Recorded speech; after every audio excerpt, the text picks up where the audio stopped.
জনবল না থাকায় কোনোই কাজে আসছে না পার্বত্য খাগড়াছড়ি জেলার দীঘিনালায় অবস্থিত প্রথম শ্রেণীর আবহাওয়া পর্যবেক্ষণাগারটি।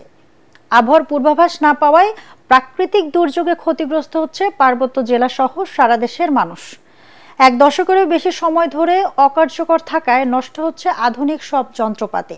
খাগড়াছড়ি প্রতিনিধি আবু দাউদের রিপোর্ট, জানাচ্ছেন আসিফুর রহমান সাগর।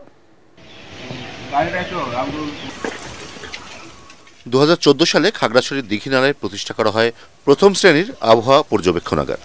পার্বত্য অঞ্চলের আবহাওয়া উপযোগী চাষাবাদের মাধ্যমে কৃষি উন্নয়নের লক্ষ্যে প্রায় 5 কোটি টাকায় এটি নির্মাণ করা হয়। স্থাপন করা হয় আধুনিক সব যন্ত্রপাতি। অথচ শুধু লোকবলের অভাবে অকার্যকর হয়ে রয়েছে পর্যবেক্ষণাগারটি। মিলছে না আবহাওয়া সংক্রান্ত কোনো তথ্য।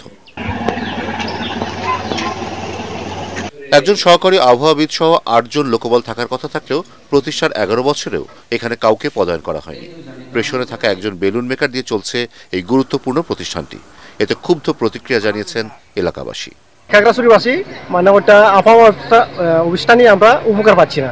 বিভিন্ন দুর্যোগ বিভিন্ন মোকাবেলার সংবাদ পাই না। কৃষির যে আর্দ্রতা জানার কথা সেগুলো আমরা জানতে পারতেছি না। অর্থাৎ জনবল না থাকার কারণে আমরা এই সুবিধা থেকে বঞ্চিত। বর্তমান সরকারের কাছে আমরা জানাতে চাই যেন এটা দ্রুত চালু করে। এদিকে 24 ঘন্টায় 3 ঘন্টা পর পর 8 বার আবহাওয়া তথ্য সংগ্রহ এবং রাজধানীতে প্রেরণের নিয়মিত কাজটিও বন্ধ হয়ে গেছে। ফলে 2টি পাকা ভবন, বিভিন্ন ধরনের মূল্যবান আবহাওয়া পরিমাপক যন্ত্র, আসবাবপত্র নষ্ট হওয়ার উপক্রম।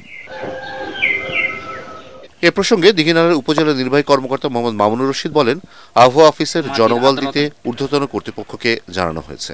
দীর্ঘদিন ধরে কর্মকর্তা নেই, এছাড়া আমাদের অনেক দপ্তরেও নিয়মিত কর্মকর্তা নেই।